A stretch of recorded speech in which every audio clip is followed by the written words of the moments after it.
உண்டு, சில ஏற்றத்தாழ்வுகள் உண்டு, சில இழப்புகள் உண்டு, சில காயங்கள் உண்டு.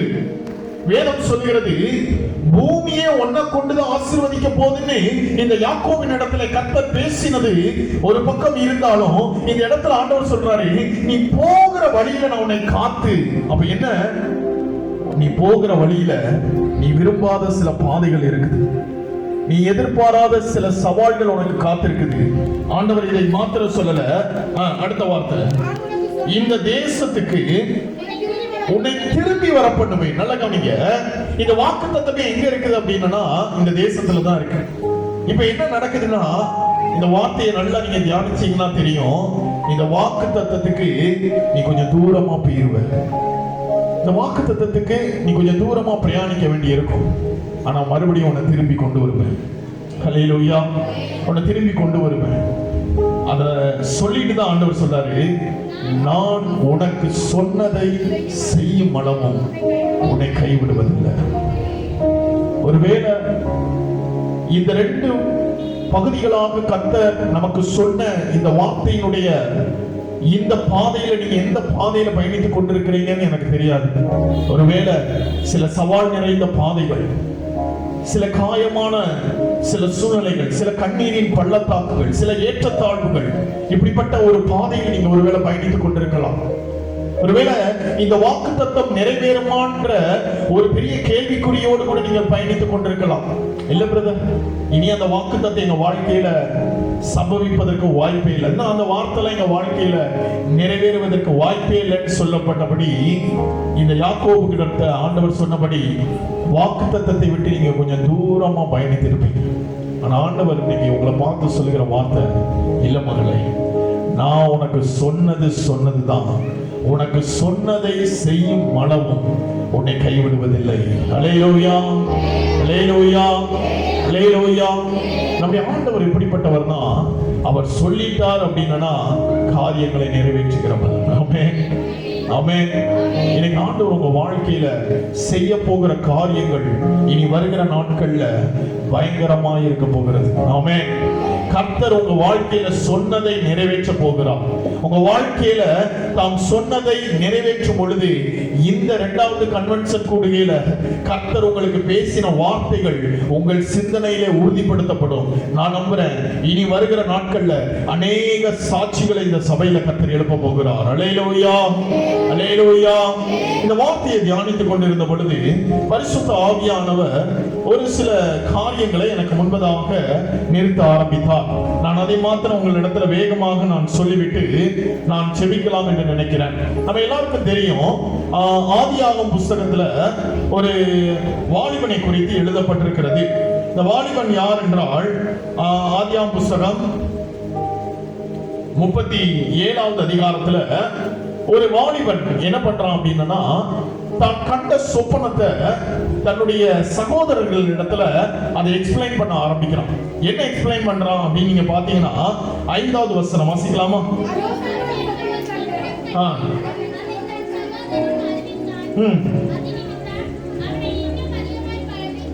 7வது வசனம்.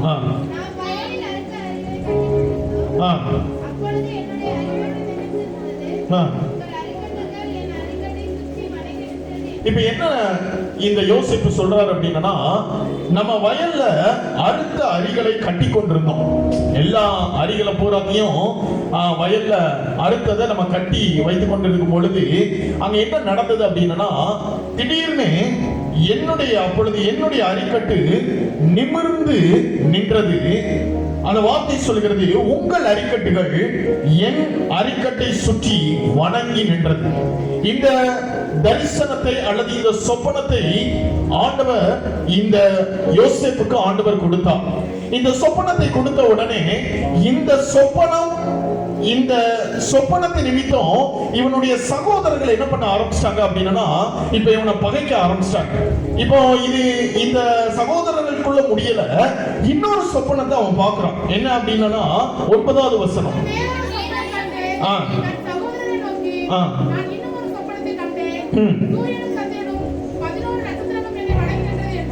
சூரியனும் சந்திரனும் 11 நட்சத்திரங்களும் என்னை வணங்கி நின்றது என்றான். நல்லா நீங்க கவனிங்க, இந்த முதல் சொப்பனத்தை அவங்க அப்பா காதுல விழுந்துச்சான்னு தெரியல. ஆனா ரெண்டாவது சொப்பனம் அவங்க அப்பாட்டையே போய் சொல்றான். நல்லா கவனிங்க. யார் அப்படின்னா இவங்க அப்பா யாக்கோபு. இந்த யாக்கோபு யார் அப்படின்னா இப்பதான் நம்ம படிச்சோம். ஆதியாகமத்துல படிக்க வாசிக்கும் பொழுது தேவன் அவனுக்கு ஒரு வாக்குத்தத்தத்தை கொடுத்தார். பூமியில் உள்ள வம்சங்கள் எல்லாம் உனக்குள்ள ஆசீர்வதிக்கப்பட போகுது அப்படின்னு சொல்லி அவங்க தம்முடைய வார்த்தையினாலே தேற்றினான். ஆனா இந்த வார்த்தைய இந்த யாக்கோபால கூட அண்டர்ஸ்டாண்ட் பண்ண முடியல, ஏற்றுக்கொள்ள முடியல. அங்க என்ன நடந்தது பாத்தீங்கன்னா 10வது வசனத்துல இந்த சொப்பனத்தை இவன் சொன்ன மாத்திரத்துல என்ன நடக்குதுன்னா, நானும் உன் தாயாரும் உன் சகோதரரும் தரை மட்டும் குனிந்து உன்னை வணங்க வருவோமோ என்று அவனை கடிந்து கொண்டான். நல்ல கவனிங்க, ஆவிக்குரிய தகப்பன் தான். ஆனா இந்த யோசேப்பு மேல தேவன் வைத்த திட்டம் அவ்வளவு பெரிதாக இருந்தும் இந்த ஆவிக்குரிய யாக்கோபினால இதை புரிந்து கொள்ள முடியவில்லை. இவன் சொல்லுகிற வார்த்தைய இவனால புரிந்து கொள்ள முடியாம என்ன பண்றான் அப்படின்னா இவனை கடிந்து கொள்ளுகிறான். வேற வேலை இல்லையா, நானும் உன்னுடைய அம்மாவும் எல்லாரும் வந்து உன் காலில் வந்து விழுவோன்னு நினைக்கிறியா அப்படின்னு சொல்லி கடிந்து கொண்டான். இது அப்படியே மறைந்து போனது. அப்படியே நாட்கள் உருண்டோடினது. திடீர்னு அவங்க அப்பா கூப்பிட்டு, உன்னுடைய சகோதரர்கள்லாம் அங்க ஆடு மேய்க்க போனாங்கப்பா, அவங்கள பார்த்துட்டு நல விசாரிச்சுட்டு இந்த பண்டங்கள் எல்லாம் கொடுத்துட்டு வா அப்படின்னு சொல்லி அவனை அனுப்பி விடுறாரு. இவன் போய் பார்ப்பதற்காக கடந்து செல்கிறான். இவர் சொன்ன இடத்துல அவன் சகோதரர்கள் இல்ல. நல்ல கவனிங்க, இவன் போன இடத்துல அவன் சகோதரர்கள் இல்ல. இவன் அங்கிட்டு இங்கிட்டு பார்த்துட்டு இருக்கான், அங்க போறான் இங்க போறான். கடைசி அவங்க அப்பாட்டே திரும்பி போலாம். போகும் பொழுது திரும்பும் பொழுது அங்க ஒரு நபர் அவனை பார்க்கிறான். அவனை பார்த்து, எப்பா எதை தேடிட்டு இருக்க அப்படின்னு. இல்ல என் சகோதரர்கள் இங்க ஆடு மேய்க்க வந்தாங்க, அவங்களதான் தேடிட்டு இருக்கேன், அவங்க இந்த இடத்துக்கு போகணும்னு பேசிக்கொண்டாங்கன்னு சொன்ன உடனே மறுபடியும் அந்த இடத்துக்கு பயணிக்கிறான். இவன் பயணித்து அங்க போகும் பொழுது அவன் தூரத்துல இருந்து வரும் பொழுது இவன் சகோதரர்கள் பார்த்துட்டாங்க, சொப்பனக்காரன் வாராம் பாரு அப்படின்ட்டு. இந்த யோசேப்பு இந்த சொப்பனத்தை மறந்தாலும் இந்த சகோதரர்கள் மறக்கல. என்ன அப்படின்னா இவன் சொப்பனம் எப்படி நிறைவேறுகிறது பார்ப்போன்னு இந்த இடத்துல ஒரு குரூப் அப்படியே கங்கணம் கட்டுறாங்க. இவனை இங்கு கொன்று போடுவோம், இவன் சொப்பனம் எப்படி நிறைவேறுதுன்னு பார்ப்போம். இவன் கிட்ட வர வர வர இந்த பிளான் மாறுது. பிளான் பிக்கு போறாங்க. என்ன அப்படின்னா இவனை கொண்டு நம்ம ஏன் ரத்த பலியை சுமக்கணும், இவனை என்ன பண்ணலாம், இங்க ஒரு குழி இருக்கு, இந்த குழியில உள்ள போட்டுடலாம். இப்ப இந்த குழியில உள்ள போட்டுடலாம்னு சொல்லி அவன் வந்தவன அந்த குழிக்குள்ள போடுறாங்க. இந்த குழிக்குள்ள போட்ட உடனே இவனை இந்த இடத்துல கொன்று நாம் ரத்த பலிகளை சுமக்க வேண்டாம்னு சொல்லி அந்த இடத்துல அந்த மீதியானியர்கள் இடத்துல இவனை விட்டு போடலாம் என்று சொல்லி அவனை யோசேப்பை அடிமையாக விட்டு விடுகிறார்கள். நல்ல கவனிங்க, தரிசனம் வாக்குத்தத்தம் யோசேப்பு மேல இருந்ததுனால இவன் கடந்து போன பாதைகள் சில கடினமான பாதைகளா இருந்தது. ஒருவேளை இவன் ஃபர்ஸ்ட் போன இடத்துல அவங்க அண்ணன் இல்ல, அங்க இவன் தேடிக்கொண்டிருக்கும் பொழுது அங்க ஒரு மனிதனை சந்திச்சாப்ல. அந்த மனிதனை பார்க்காம இருந்திருந்தா என்ன பண்ணிருப்பான், வீட்டுக்கு வந்திருப்பான், அவங்க அப்பா கிட்ட வந்திருப்பான். அப்பா நான் போனேன், அப்ப அண்ணன் எல்லாம் அங்க இல்ல அப்படின்னு சொல்லி வீட்டுக்கு வந்திருப்பான். அந்த மனிதனை கர்த்தர் சந்திக்க வைத்தார். நல்ல கவனிங்க, உங்க வாழ்க்கையில நீங்க சில காரியங்களை நினைக்கலாம், இந்த காரியம் என் வாழ்க்கையில சம்பவித்ததுதான் என் வாழ்க்கையில நான் போகிற சில கடினமான சூழ்நிலைக்கு காரணம் என்று நீங்க நினைக்கலாம். இந்த யோசேப்பு வந்து கொண்டிருந்த பொழுது அவனை கொன்று போடலாம் அப்படின்னு அவங்க நினைத்துக் கொண்டிருக்கும் பொழுது, இவனை கொன்று போடுவதற்கு அவர்கள் தீர்மானித்த பொழுது அவர்கள் யோசனை மாறி அவனை குழிக்குள்ளாக போட்டு பின்பு அவனை மீதியானியர்கள் கையிலே அவர்கள் அடிமைகளாக விற்று போட்டது. இந்த காரியமும் கர்த்தரால் சம்பவித்தது. நம்ம நினைக்கலாம், நமக்கு மேல, அதாவது நம்மை அழிப்பதற்கு சத்துரு பல விதத்துல அவன் காரியங்களை தீர்மானித்த போதும் வேதம் சொல்லப்பட்டபடி நம்ம மேல வச்சிருந்த வாக்குத்தத்தத்தின்படி தேவன் சத்துருவின் கைக்கு நம்மை ஒப்புக்கொடாமல் தேவன் இம்மட்டும் அதை தாண்டி வர கிருபை செய்தார். ஒருவேளை நம்ம நினைச்சு பாருங்க, யோசேப்பினுடைய சகோதரர்கள் போட்ட ஃபர்ஸ்ட் பிளான் நடந்திருந்தனா இந்த ஆதியா 38க்கு அப்புறம் போயிருக்காது வண்டி. 39 எழுதப்பட்டிருக்காது. அப்ப நல்லா கவனிங்க, இந்த இடத்துல கர்த்தர் ஒரு திட்டத்தை வைத்திருக்கிறார். இப்போ யோசேப்பு சைடுல இருந்து நம்ம பார்த்தோம் அப்படின்னா என்ன யோசிச்சிருப்பார்? நான் அங்கேயே அந்த ஒரு மனுஷனை பார்க்காம போயிருந்தேன்னா அப்பாட்டா போயிருப்பேன்.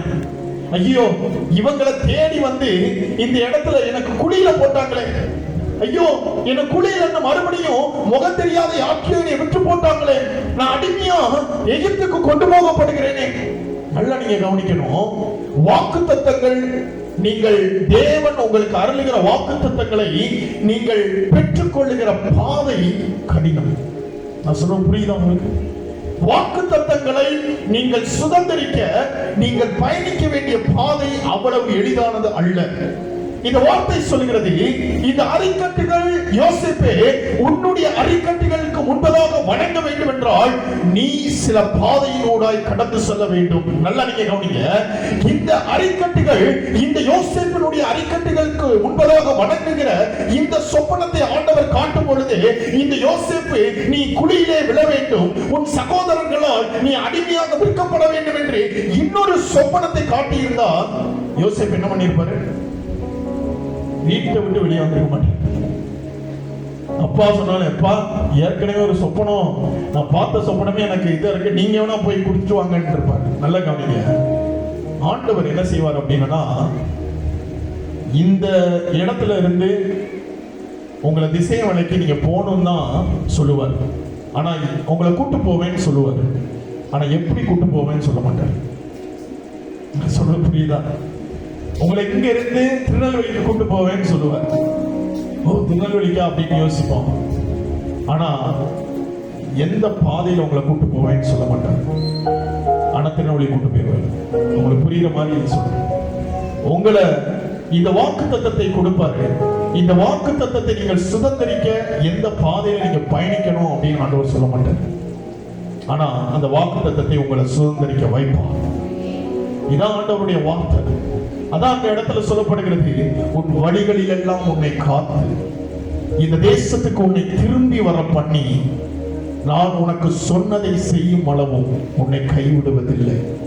இந்த வார்த்தையின் அர்த்தத்தை நீங்க புரிந்து கொள்ளும் பொழுது, இப்ப அடிமையாக விற்கப்படுகிறார். வெளியில இருந்து பார்த்தா இவன் சொப்பனமாவது ஏதாவது பாரு, சொப்பன எப்பனான்னு பேசிட்டு இருந்தான். அவன் சகோதரர் சொல்லியிருப்பாங்கல்ல, நம்ம கிட்ட எல்லாம் என்ன பில்டப் போட்டுட்டு இருந்தான், இப்ப பாரு வித்து போட்டாச்சு, அவன் சாப்டரை முடிஞ்சிடான் அப்படின்னு நினைச்சிருப்பாங்க. அங்க போறான். போன உடனே யோசேப்பு அந்த எகிப்துல போத்திபாரனுடைய வீட்டுல அடிமையா இருக்கிறான்.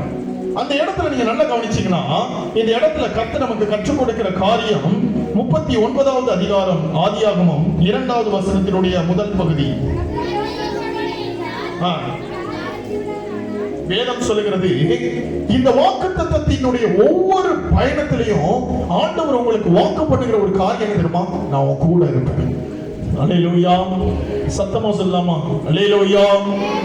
ஆண்டவர் உங்களுக்கு வாக்கு பண்ணுகிற காரியம், அடிமையா போய் யோசேப்பு உட்கார்ந்து இருக்கிறான். ஆனா வேதத்துல என்ன எழுதப்பட்டிருக்கிறது? 2வது வசனத்துல கர்த்தர் யோசேப்போட இருந்தான்.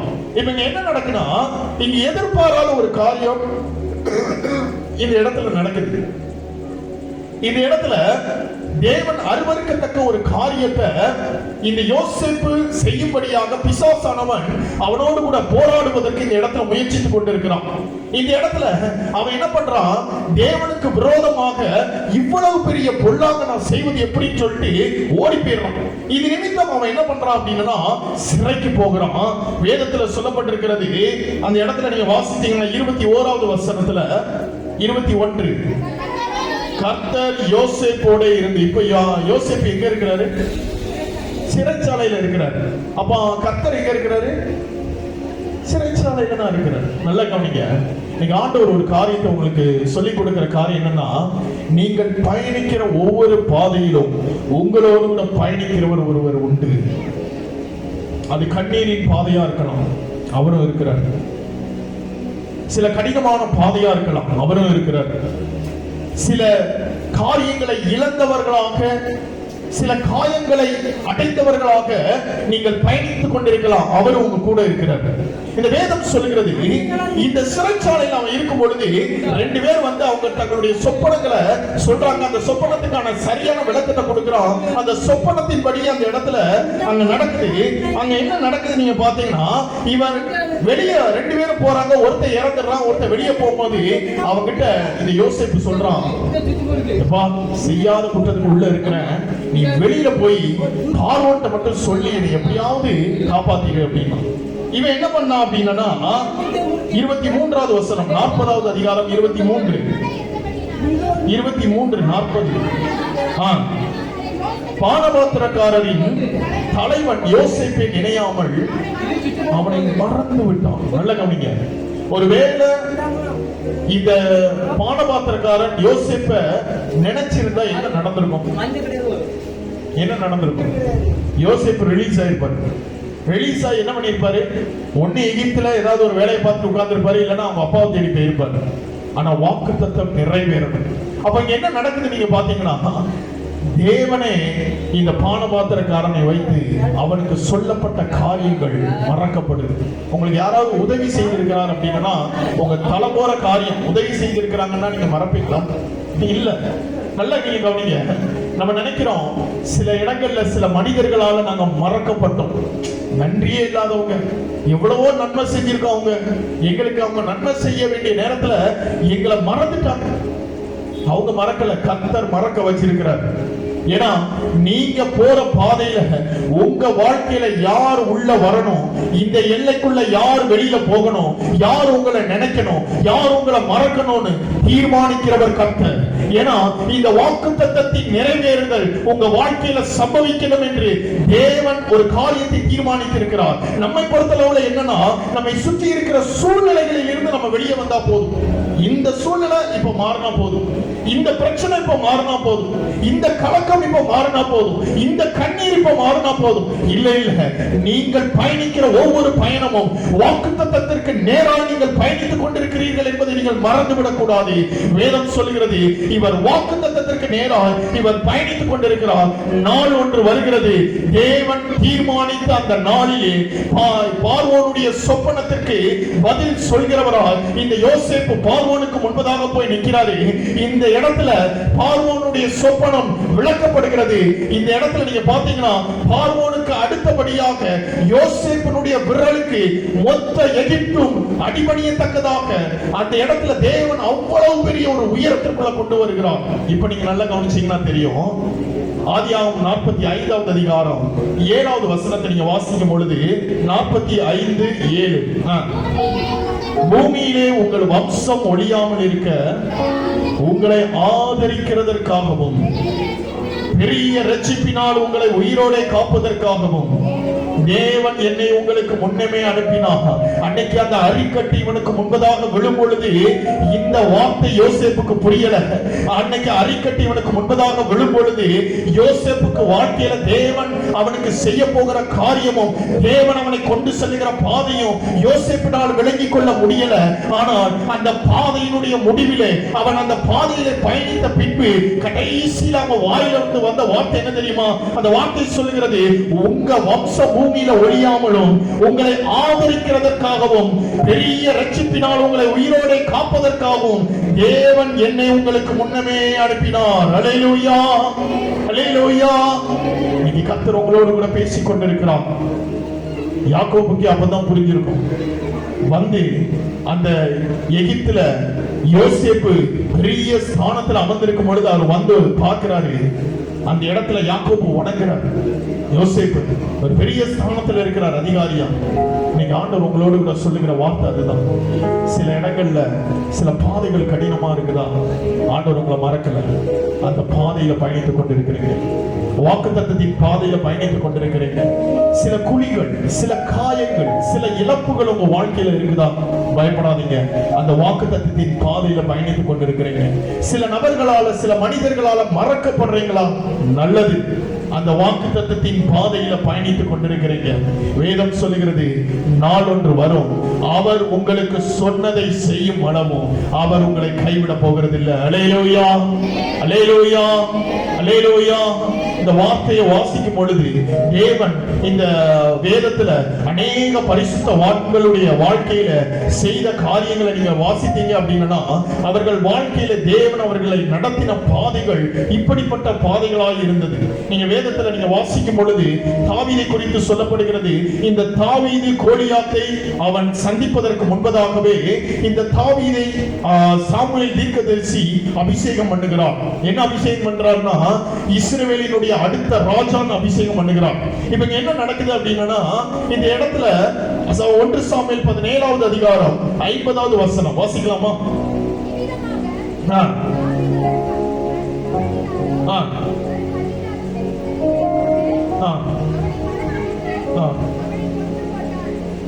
இந்த வார்த்தை சொல்லுகிறது, தாவீது கோலியாத்தை கொன்று போட்டான். இதுவரைக்கும் தாவீது இவ்வளவு பெரிய வாக்குத்தத்தங்களை பெற்றவனாய் இருந்தும் சவுலோடு கூட பயணித்துக் கொண்டிருந்தான். நல்லா நீங்க கவனிங்க. இவ்வளவு பெரிய வாக்குத்தத்தத்தை இவன் பெற்றிருந்தும் தேவன் இவனை சொல்றாரு, நீதான் அடுத்த ராஜா இஸ்ரவேலின் மேல. ஆனாலும் சவுலுக்குள்ளாக சவுலோடு கூட அவன் பயணித்துக் கொண்டிருந்தான். இப்ப என்ன நடக்குது அப்படின்னா தாவீது கோலியாத்தை கொன்ற உடனே அந்த இடத்துல இந்த சம்பவம் முடிந்த 18வது அதிகாரத்துல இவனை தாவீதை அவர்கள் கூட்டிக் கொண்டு அவர்களை சுமந்து கொண்டு வரும் பொழுது அங்க ஸ்திரீகள் பாட ஆரம்பிக்கிறாங்க. என்ன பாடுறாங்க? சவுல் கொன்றது 1000, தாவீது கொன்றது 10000. நல்லா நீங்க கவனிங்க. உங்க மேல ஆண்டவர் ஒரு வாக்கு தத்தத்தை வைத்திருக்கும் பொழுது எல்லாரும் கூட நீங்க பயணிச்சிட முடியாது. உங்க மேல ஆண்டவர் ஒரு திட்டத்தை வைத்திருக்கும் பொழுது எல்லாரோடு கூட நீங்கள் பயணித்து விட முடியாது. அந்த இடத்துல நீங்க பாத்தீங்கன்னா இவன் மேல ஒரு வாக்குத்தத்தம் இருந்தும் சவுல் கூட இருந்தான். ஆனா ஒரு குறிப்பிட்ட காலம்.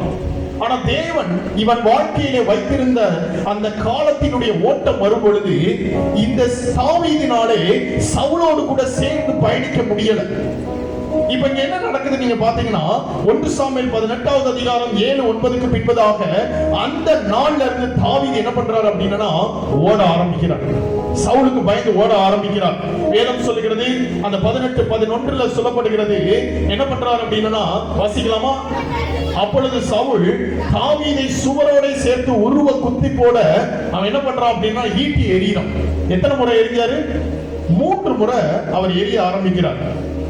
3 முறை எரியும் பொழுதும் இந்த தாவீது அந்த சவுலினுடைய கைக்கு தப்புவிக்கப்படுகிறார். நீங்க நல்லா கவனிங்க. இந்த வார்த்தை சொல்கிறது 3 முறை ஈட்டி எய்து தாவீதை கொலை செய்ய வகை தேடுகிறான். ஆனா 29வது வசனத்தினுடைய பின்பகுதி வாசிக்கலாமா? 18-29 பின்பகுதி. இந்த வார்த்தை சொல்லுகிறது தாவீது அவன் சவுல் உயிரோடு இருந்த நாளெல்லாம் தாவீதுக்கு எப்படி இருந்தாராம்? சத்துருவா இருந்தான். நீங்க நல்லா கவனிங்க.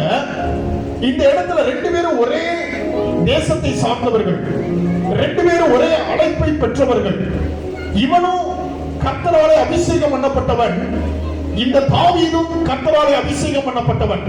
இப்ப என்ன நடக்குது நீங்க பாத்தீங்கன்னா தாவீது மேல் இருந்த அந்த தேவ திட்டம் இந்த இடத்துல இந்த சவுலினாலே அதை புரிந்து கொள்ள முடியல. வேதம் சொல்லுகிறது அந்த இடத்துல சவுல் இந்த தாவீதுக்கு சத்ருவாய் இருந்தான். ஒருவேளை தாவீது நினைச்சிருக்கலாம், நான் சும்மா ஆடு மேய்ச்சிட்டு இருந்தேன், என்ன கூப்பிட்டு தலையில அபிஷேகம் பண்ணி அடுத்த கிங்னு நீங்க வேற சொல்லி இன்னைக்கு நான் வீட்டுக்குள்ளேயே இருக்க முடியல, ஊர்லயே இருக்க முடியல. நீங்க நல்லா கவனிச்சீங்கன்னா தெரியும், சவுல் மரிக்கும் வரைக்கும் இவன் என்ன பண்ணான் தெரியுமா? வெளியில தான் அவன் இருந்தான். காடுகள்ல இருந்தார், வனாந்தரத்துல இருந்தார், மலைகள்ல இருந்தார். தன்னுடைய தாய் தகப்பன கூட சவுலுக்கு பயந்து பெலிஸ்த தேசத்துல போய் தாவீது ஒழித்து வைத்தான். இப்படிப்பட்ட ஒரு கொடுமையான காரியங்கள் நடக்குது. கிட்டத்தட்ட 1 சாமுவேல் 20வது அதிகாரம் 1வது வசனத்துல அவர் சொல்ல ஆரம்பிக்கிறார். வாசிக்கலாமா? 1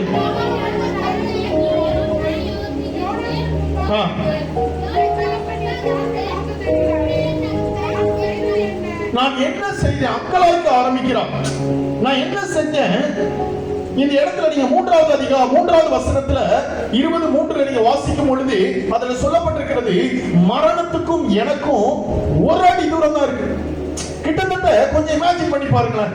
இந்த தாவீது போன பாதை எப்படிப்பட்ட பாதைனா, எப்ப வேணாலும் எனக்கு மரணம் நிச்சயம், எப்ப வேணாலும் என் வாழ்க்கையில ஏதாவது ஒண்ணு நடக்கும், எப்ப வேணாலும் இந்த சவுல் என்னை கொண்டு போடுவான். அந்த வேதத்துல யோனத்தான் கிட்ட தாவீது சொல்லும் பொழுது, உம்முடைய தகப்பன் என்னை தேடாத ராஜ்யம் இல்லை. அவனுக்கு பயந்து காடுகளிலும் மலைகளிலும் எல்லா இடத்திலையும் ஓடி ஓடி ஒளிந்து கொண்டிருக்கிறான். இந்த சவுல் ஒவ்வொரு தேசத்திலும் இந்த தாவீதை தேடும் பொழுது அவர்களிடத்துல சத்தியம் வாங்கி கொள்கிறான், தாவீது இங்க இல்லைன்னு. ஒருவேளை அவர்கள் கண்டுபிடிக்கப்பட்டால் அந்த தேசத்தின் மீது படையெடுக்கத்தக்கதாக இந்த காரியங்கள்லாம் நடக்குது. இந்த தாவீதுக்கு தெரிந்து போச்சு, தான் சுற்றி வளைக்கப்படுகிறோம், எல்லாம் அவனுக்கு புரியுது, நான் மரணத்தின் விளிம்பில் நடந்து கொண்டிருக்கிறேன், மரணம் எனக்கு தூரமா இல்ல, ஒரு அடி தூரம் தான் மரணத்துக்கும் எனக்கும் இருக்கு. இப்படிப்பட்ட பாதையில இந்த தாவீது பயணித்துக் கொண்டிருக்கிறார். வேதம் சொல்கிறது, மரண இருள அவன் நடந்து கொண்டிருக்கிறது இந்த இடத்துல சொல்லப்படுகிறது.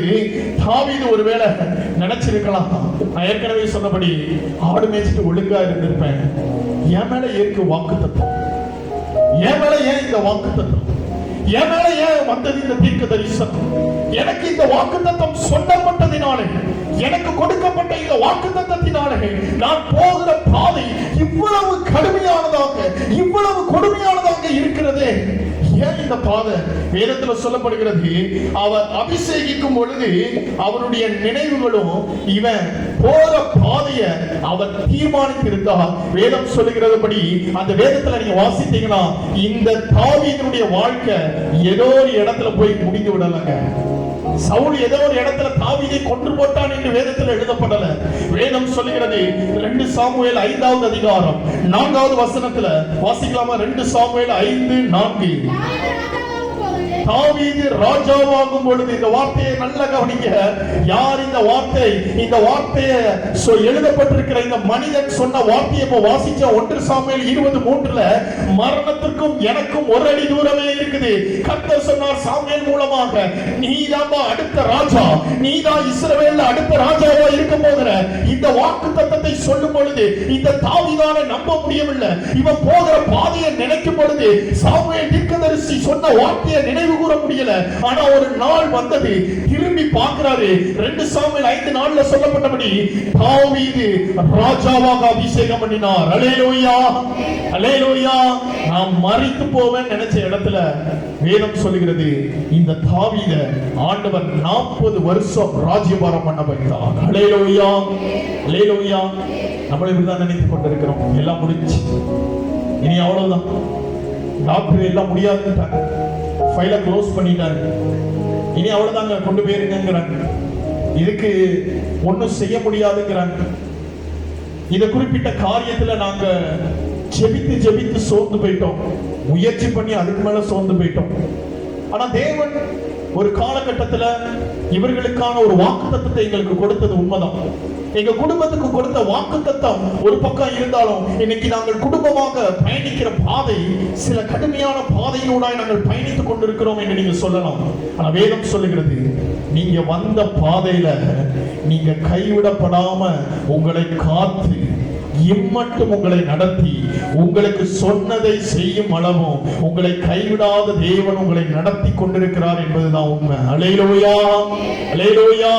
நீங்க நினைத்துக் கொண்டிருக்கிறீங்க ஏதோ நீங்க வாழ்க்கை முன்னேறி கொண்டிருக்கிறது. இல்ல இல்ல, அவன் நம்ம வாழ்க்கையில் இல்லைன்னா என்னைக்கோ நம்ம வாழ்க்கை முடிந்திருக்கும், முடிந்திருக்கும்.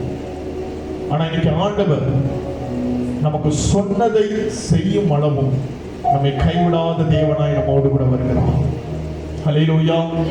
வேதத்துல நீங்க வாசிக்கும் பொழுது லூக்கா 8வது அதிகாரத்துல ஆண்டவர் ஒரு காரியத்தை ஆண்டவர் சொல்லுகிறார். லூக்கா 8:22 வசனம். லூக்கா 8:22.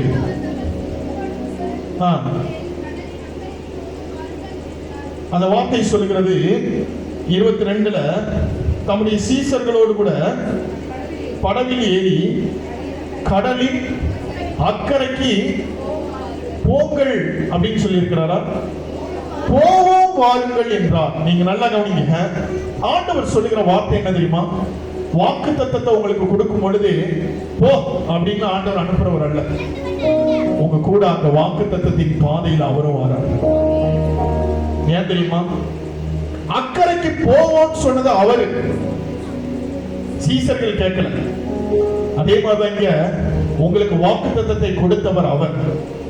நீங்க கேட்கல, நம்ம கேட்கல. அப்ப இந்த வார்த்தை சொல்லுகிறது அக்கறைக்கு போவான்னு சொன்னாரு, எல்லாம் கிளம்பிட்டாங்க. 23வது வசனம், படகு ஓடுகையில், இப்ப எல்லாம் அவர் சொன்ன வாக்குத்தத்தத்தோடு கூட பயணித்துக் கொண்டிருக்கும் பொழுது என்ன நடக்குது? அப்பொழுது கடலிலே சுழல் காற்று. நல்லா கவனிங்க, அவருக்கு தெரியும் அக்கறைக்கு போவோம்னு சொல்லும் பொழுது இந்த பாதையில சுழல் காற்று உண்டுன்னு அவருக்கு தெரியும்.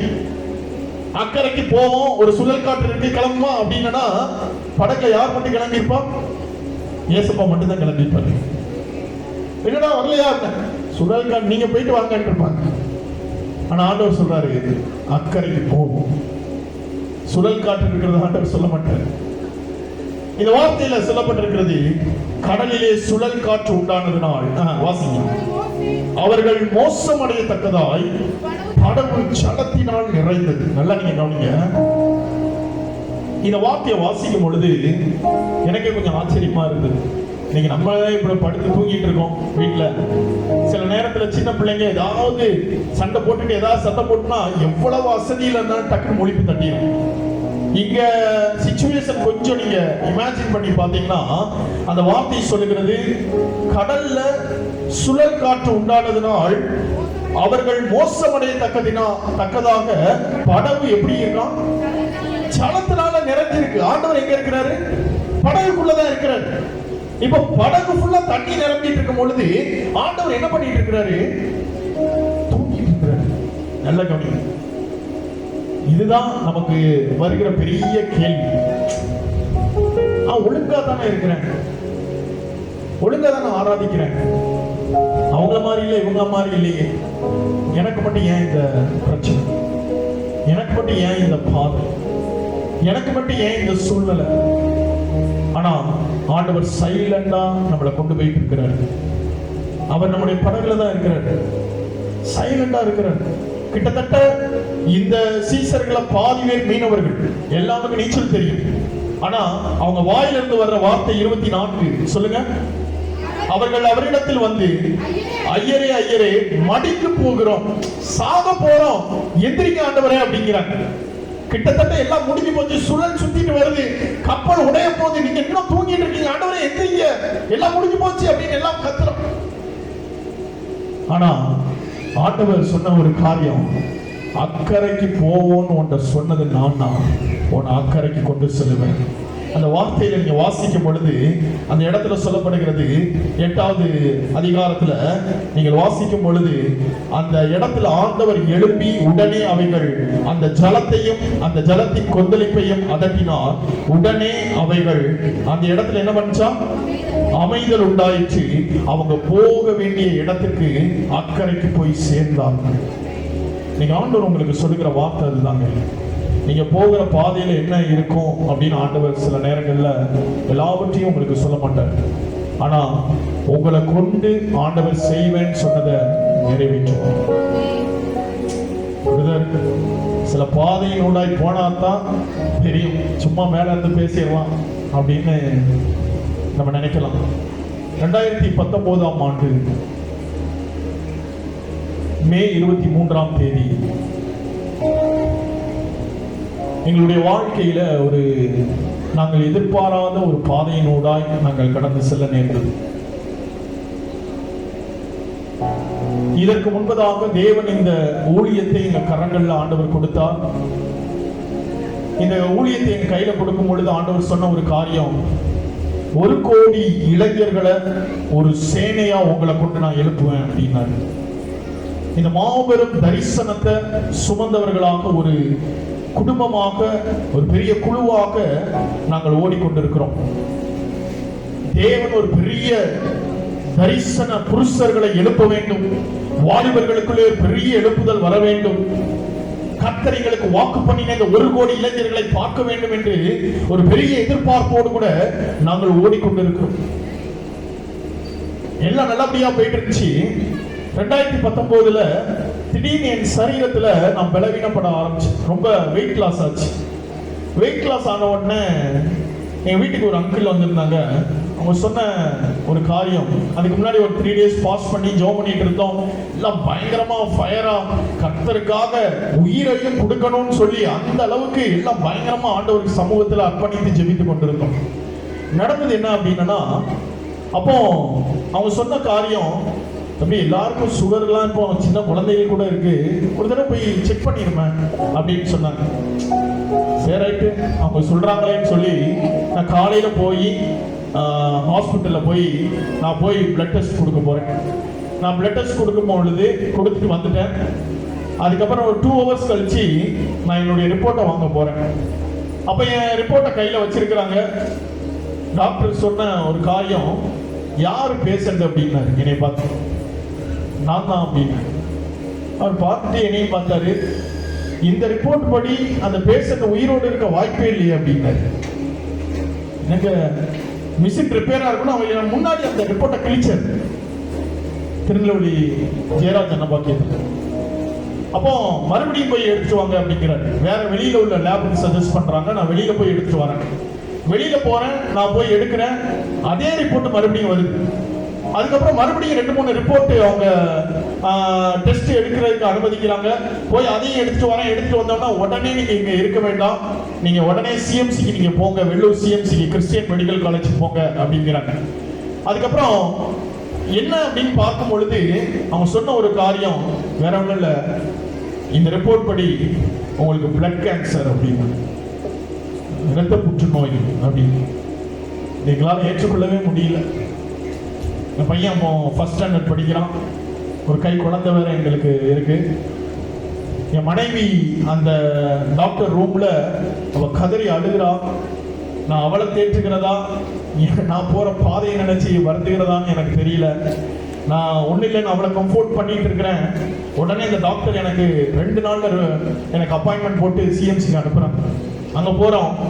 எல்லாம் ஒரு பெரிய ஜபத்தோடு கூட இருக்கும். எனக்காக ஒரு பெரிய ஒரு டீமே ஜெபம் பண்ணிட்டு இருக்கிறாங்க.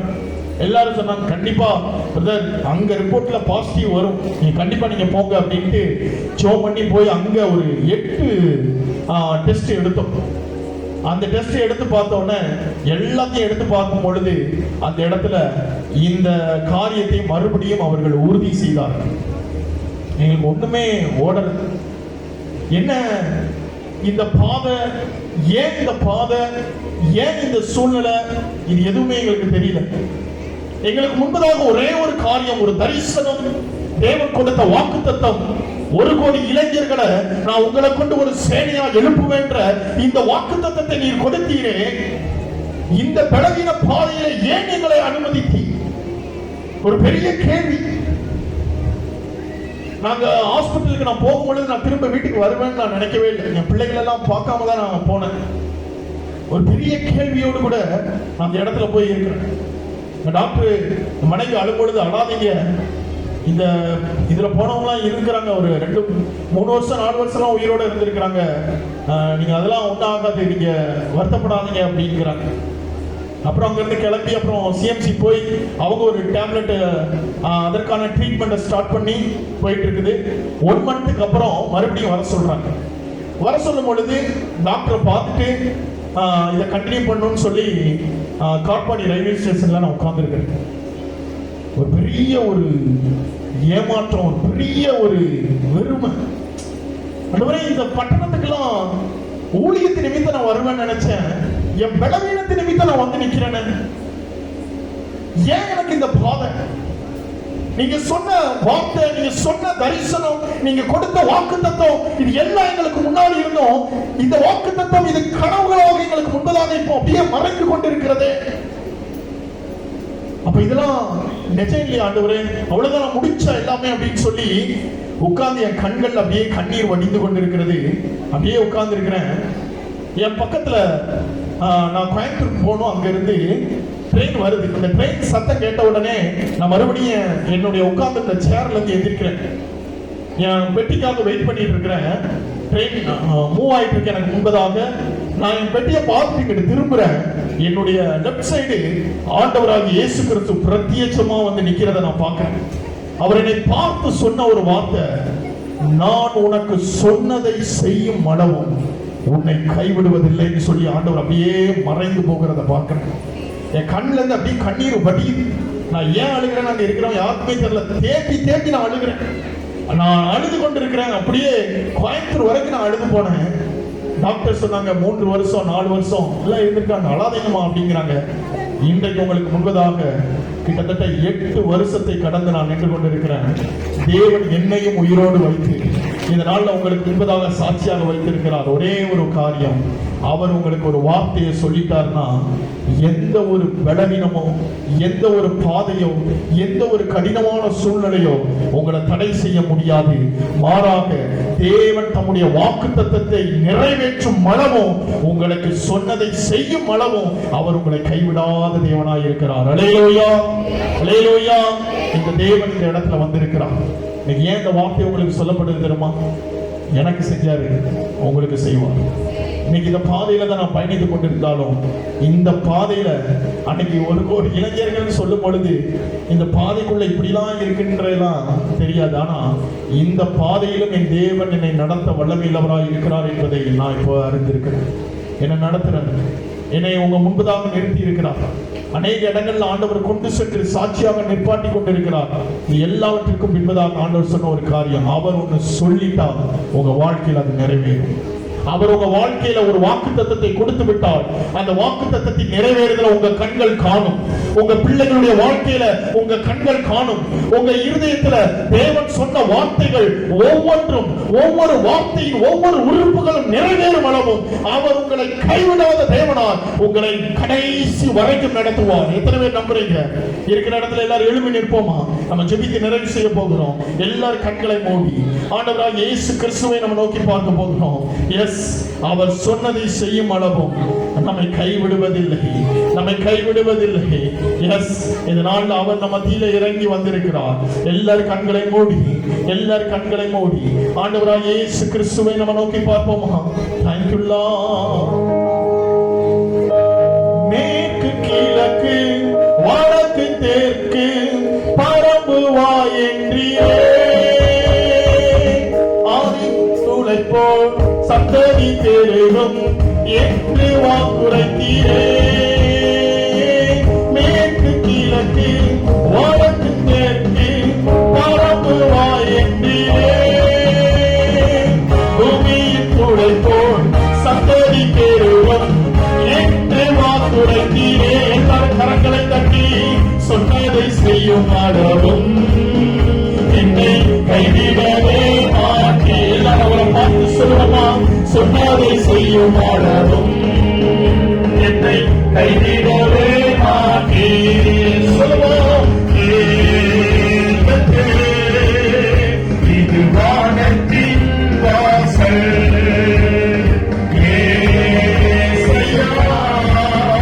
ஆசீர்வாதத்தின் வாசல். சொல்லுவோம்,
அந்தரங்கத்தில் வடிக்கிற கண்ணீர் யாருக்கும் தெரியாது. வெளியில நீ சிரித்துக் கொண்டிருந்தால் அநேக நேரத்தில் இரவிலே உன்னுடைய தனிமையில் நீ அழுது கொண்டிருக்கிறது எனக்கு தெரியும். சொன்னதை செய்யும் உன்னை கைவிடவே மாட்டேன். சொல்லுவோம், சொன்னதை செய்யும்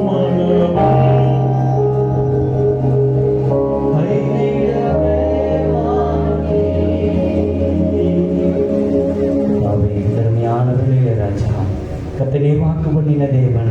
ஆண்டவரை செய்து முடிக்கிற வரையிலே நீ ஒருவரை கைவிடுகிற தேவன் அல்ல ராஜா. ஆண்டவரே கரடுமுரடான பாதையிலே நாம் நடந்து சென்றாலும் கர்த்தருடைய கரம் எங்களோடு கூட இருக்கும் தகப்பனே. எங்களை வழிநடத்தும் தகப்பனே. அப்பா நீ செய்து முடிக்கிற தேவன் தகப்பனே.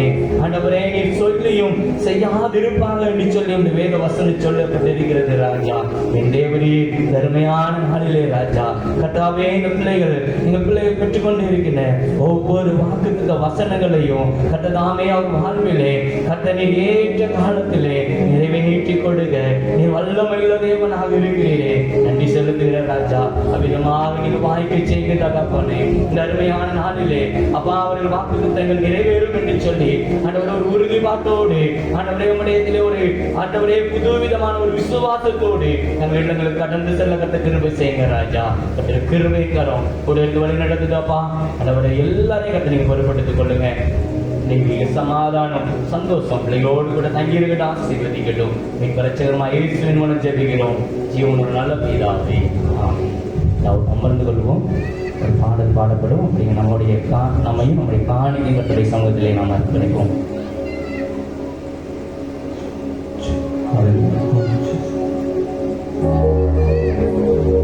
நான் உனக்கு சொல்லவில்லையா நீ விசுவாசித்தால் என்று சொல்லவில்லையா நான் உனக்கு சொல்லவில்லையா நீ விசுவாசித்தால் மகிமையை காண்பாய் என்று சொல்லவில்லையா வாக்கு பண்ணினவன் நானே வாக்கு மாறிட மாட்டேனே சொன்னதை செய்யும் அளவும் உன்னை கைவிட மாட்டேன் உன்னை கைவிட மாட்டேன் உன்னை சொன்னதை செய்யும் அளவும் கைவிட மாட்டேன் உன்னை கைவிட மாட்டேன் உன்னை நான் உனக்கு சொல்லவில்லையா நீ விசுவாசித்தால் என் மகிமையை காண்பாய் என்று சொல்லவில்லையா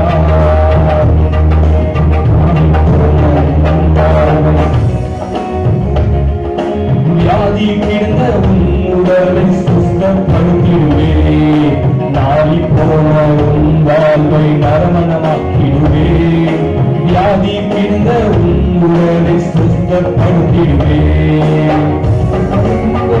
கண்கள் இனியாக தேவையில்லை உயிர்கள் ஜீவனமாய் உனக்கு இருக்கின்றேன் கலங்கிருந்த உன் கண்கள் இனியான தேவையில்லை உயிர்கள் ஜீவனமாய் உனக்குள் இருக்கின்றேன் வாக்கு பண்ணினவன் நானே வாக்கு மாறிட மாட்டேனே சொன்னதை செய்யும் அளவும் உன்னை கைவிட மாட்டேன் உன்னை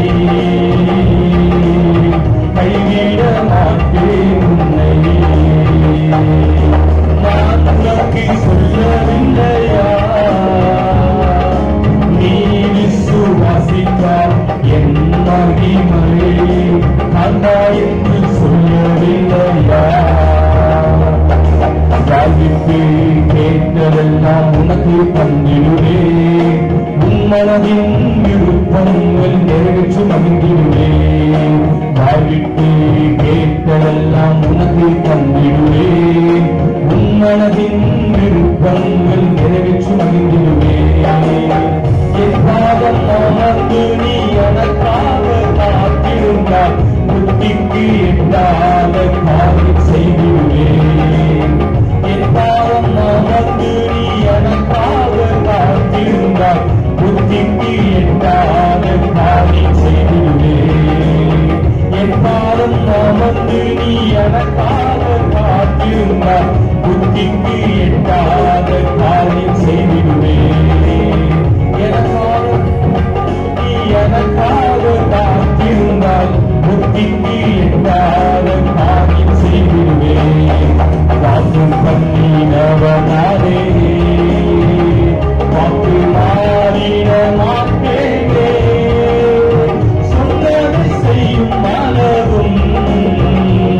கைவிட மாட்டேன் உன்னை,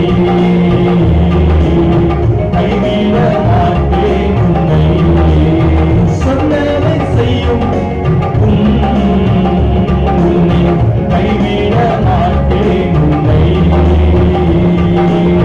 கைவிட மாட்டேன் உன்னை.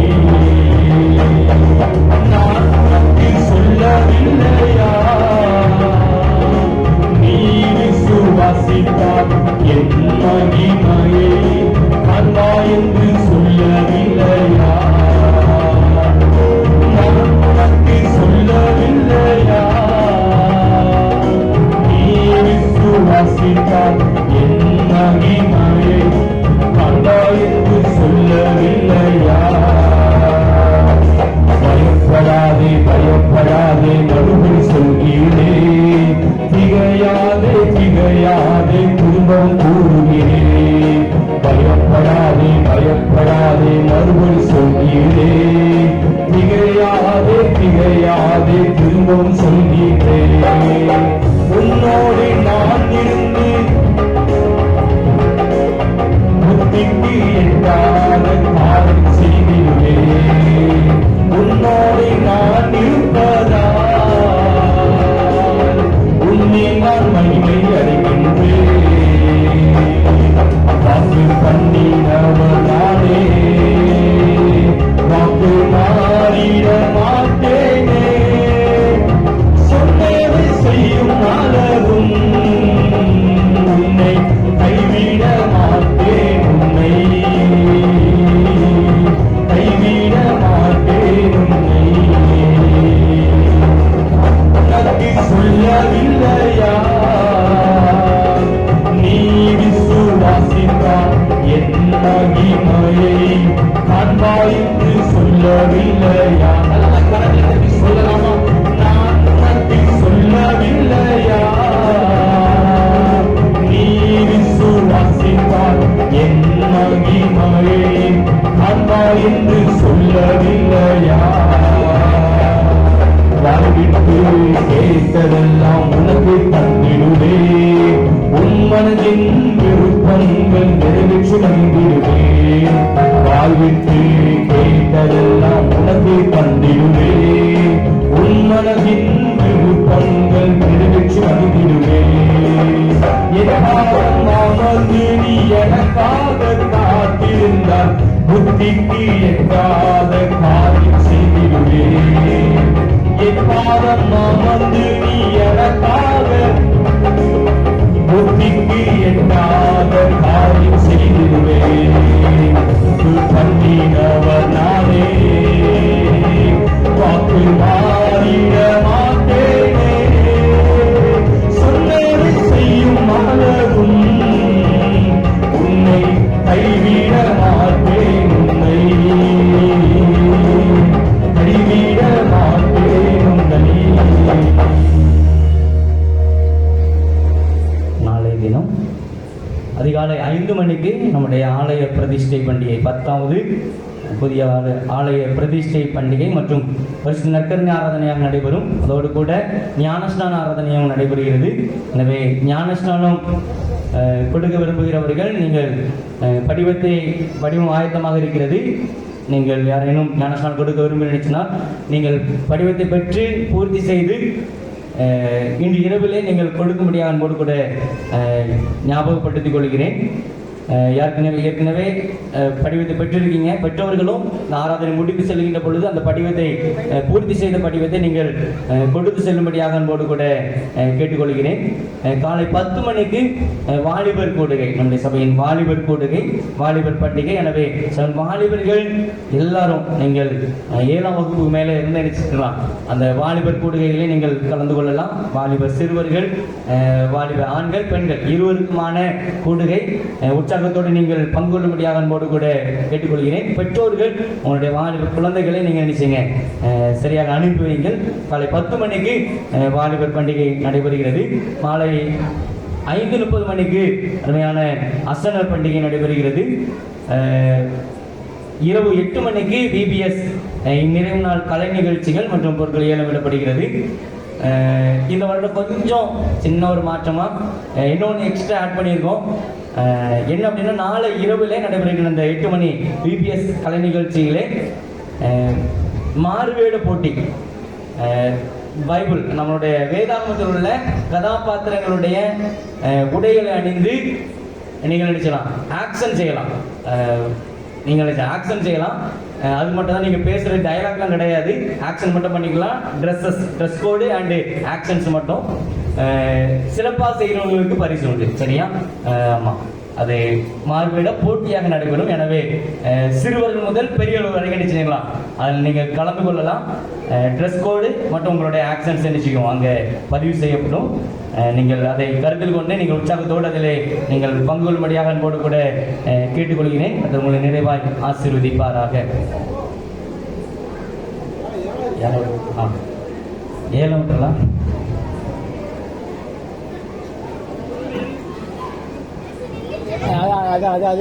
அதை பிடிங்க.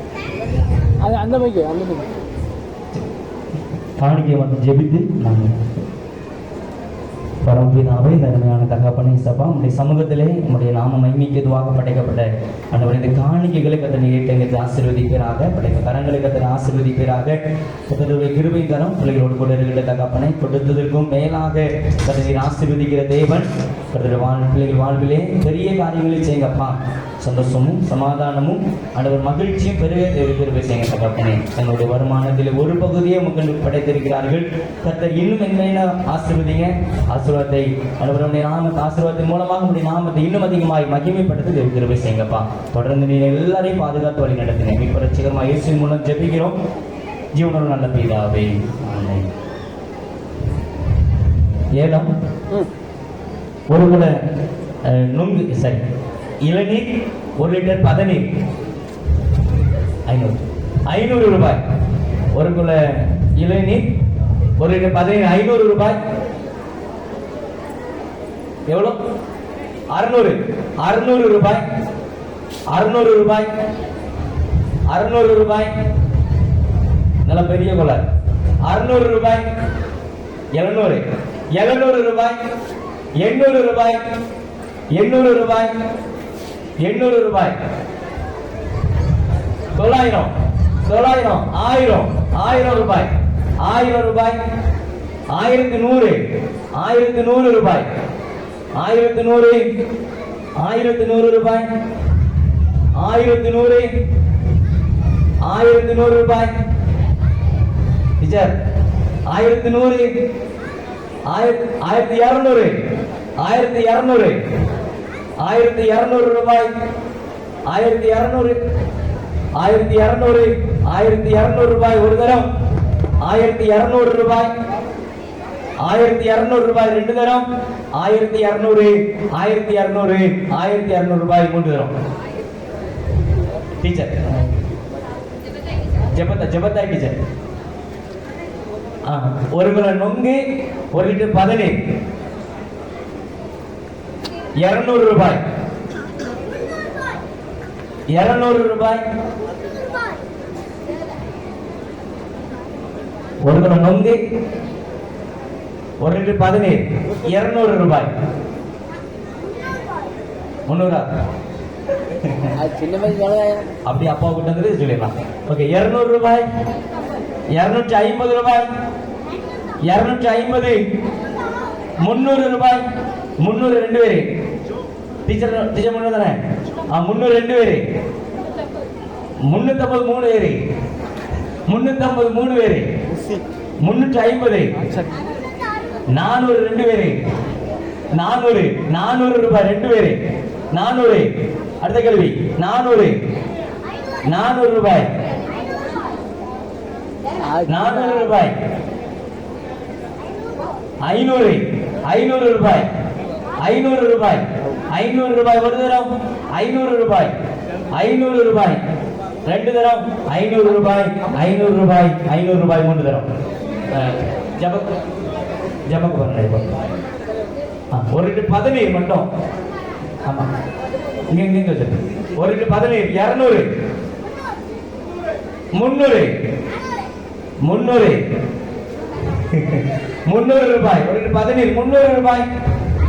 300 ரூபாய். 300 ரூபாய் ஒரு தரம். 300 ரூபாய்.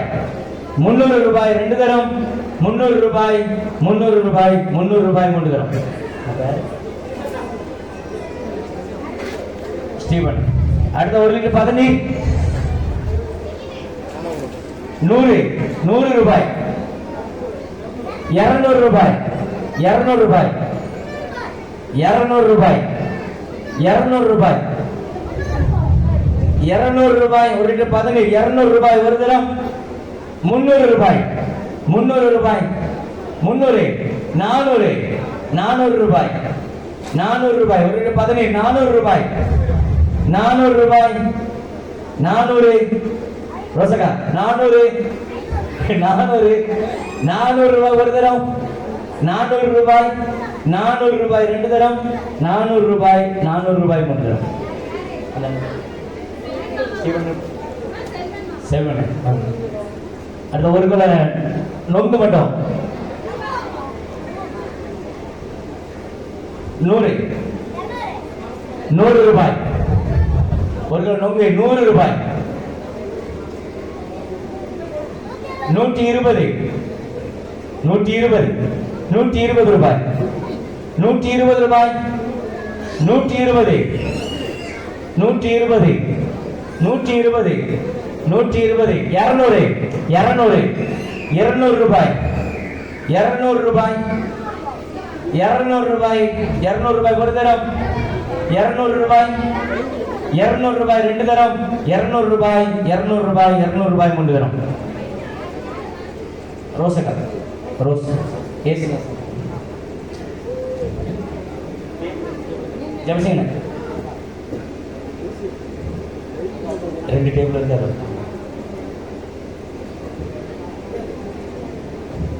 இந்த பக்கம் இருக்கலாம். ஒரு கிலோ நொங்கு ஒரு லிட்டர் பதநீர். ஒரு கிலோ நொங்கு ஒரு லிட்டர் பதநீர் 100 ரூபாய். 200 ரூபாய். 200. ஜெபதக்கா ஜெபதா 200 ரூபாய். யார் 300? 300. 300 ரூபாய். நீ 300? உங்களுக்கு 300? 300 ரெண்டு பேர். 300 ரெண்டு பேர். 350 ரெண்டு பேர். 350. 400. 400 ரூபாய். 400 ரூபாய். 400 ரூபாய். 400. 400 ரூபாய். 400 ரூபாய் ஒரு தரம். 400 ரூபாய். 400 ரூபாய் ரெண்டு தரம். 400 ரூபாய். 400 ரூபாய். 400 ரூபாய் மூன்று தரம். ஜெபகுமார் நண்பர்களே உடனே நிறைவேறலாம். ஒரு கிலோ இளநீர் நல்ல பெரிய இளநீர் 300. 500. 500. 500. 600. 600. ஒரு கிலோ இளநீர் 600. 600 ரூபாய். 600. 600 ரூபாய். 600. 700. 700. 700. 700 ரூபாய். நல்ல பெருசா இருக்கும். 800. 800. 800 ரூபாய். ஒவ்வொரு 300 மில்லி கண்டிப்பா இளநீர் இருக்கும், தண்ணி இருக்கும். 800. 800. 800 ரூபாய். இங்க 800. 800 ரூபாய் ஒரு தரம். 800. 800 ரூபாய் ரெண்டு தரம். 800 ரூபாய். 800 ரூபாய். 800 ரூபாய் மூன்று தரம். சாந்திய கஷ்டம். அடுத்த இளநீ 500. 500. 500. சீபா கட்டுக்கா 600. 600. 600 ரூபாய். 600 ரூபாய். 700. 750. 750. 750. 750. 750 ரூபாய். 750 ரூபாய். 800. 800 ரூபாய். 850. 850. 850 ரூபாய். 850 ரூபாய் ஒரு தரம், 850, 850 ரூபாய் ரெண்டு தரம், 850, 850 மூன்று தரம். ஆமா, ஒரு குல நொங்கி 1 லிட்டர் 17, 200, 200, 300, 300, 300. ஒரு கிலோ நொங்கி 1 லிட்டர் 17, 300, 400, 400, 400 ரூபாய், 400 ரூபாய், 400 ரூபாய், 400 ரூபாய் ஒரு தரம், 400 ரூபாய், 400 ரூபாய் ரெண்டு தரம், 400 ரூபாய், 400 ரூபாய், 400 ரூபாய் மூணு தரம். பாபு 2 குல நொங்கி 1 லிட்டர் 17, 2 குல நொங்கி 1 லிட்டர் 17, 200 ரூபாய், 200, 200, 300, 300 ரூபாய், 300, 300 ரூபாய், 300 ரூபாய், 300 ரூபாய், 300, 300 ரூபாய் ஒரு தரம், 300, 300, 350, 350, 350, 350 ரூபாய், 400. செல்வன் இல்ல, அவங்க மட்டும். ஓகே, 400 ரூபாய், 400, 400 ரூபாய், 400 ரூபாய் ஒரு தரம், 400 ரூபாய், 400 ரூபாய் ரெண்டு தரம், 400 ரூபாய், 400 ரூபாய், 400 ரூபாய் மூன்று தரம்.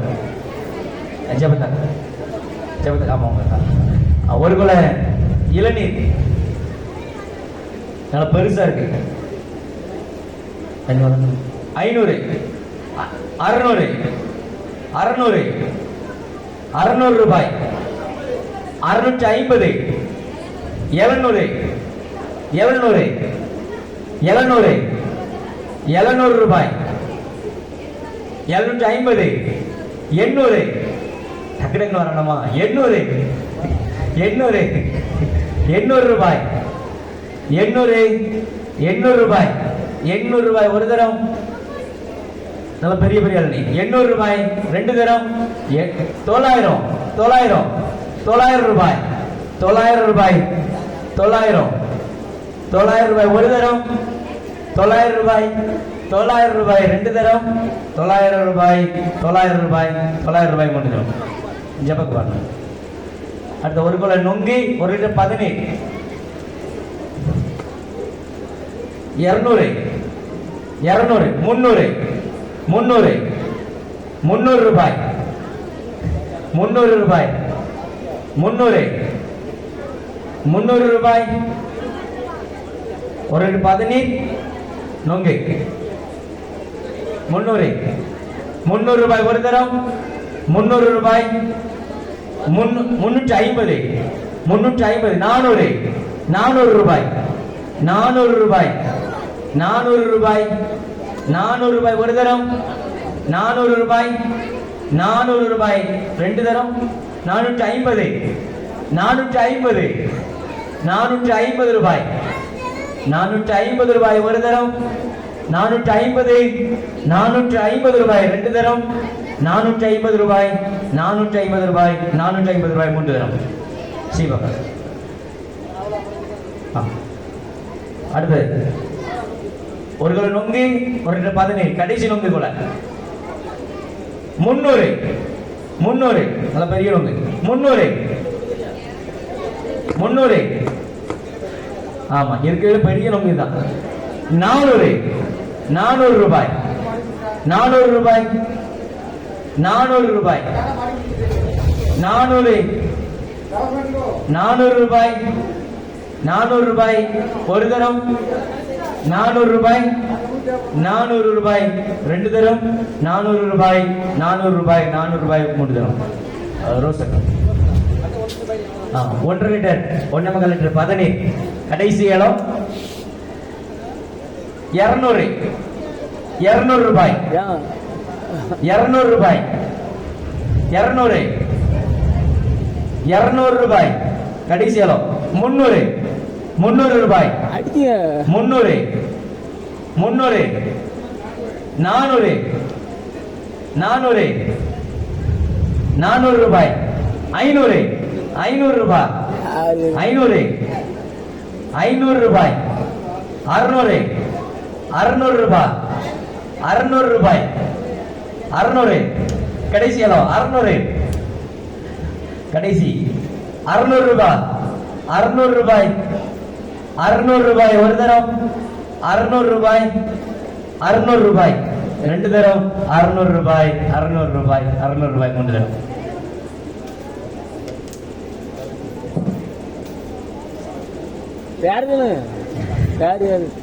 ஏலம் படைத்தவர்களையும் ஏலம் எடுத்து செல்வர்கள் கர்த்தர் நிறைவே ஆசீர்வதிப்பாராக. கர்த்தர் சமூகத்திலே அவர்கள் கொடுக்கின்ற பொழுது நிச்சயமாக கர்த்தர் நம்மை ஆசீர்வதிப்பார், வருகை செய்வார்.